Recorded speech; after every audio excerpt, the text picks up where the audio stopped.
İsmayıllıda 3,4 bal gücündə zəlzələ olub. Bu barədə Azərbaycan Milli Elmlər Akademiyası nəzdində Respublika Seysmoloji Xidmət Mərkəzi məlumat yayıb.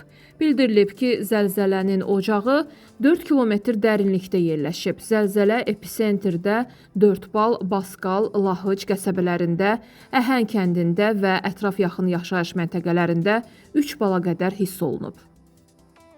Bakıda və Abşeron yarımadasında noyabrın 2-də hava şəraitinin dəyişkən buludlu olacağı, arabir tutulacağı, gecəyə doğru bəzi yerlərdə yağış yağacağı ehtimalı var.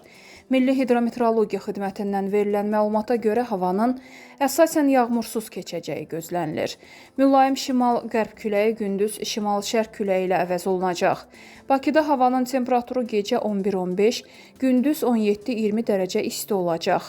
Nisbi rütubət 60-70% təşkil edəcək. Azərbaycanın rayonlarında havanın əsasən yağmursuz keçəcəyi, lakin gündüz bəzi şərq rayonlarında arabir yağış yağacağı, şimşək çaxacağı gözlənilir. Bəzi yerlərdə arabir duman olacaq, mülayim şərq küləyi əsəcək. Bölgələrdə havanın temperaturu gecə 5-10, gündüz 17-22 dərəcə isti, dağlarda gecə 2 dərəcə şaxtadan 3 dərəcəyədək isti, gündüz 7-12 dərəcə isti olacaq.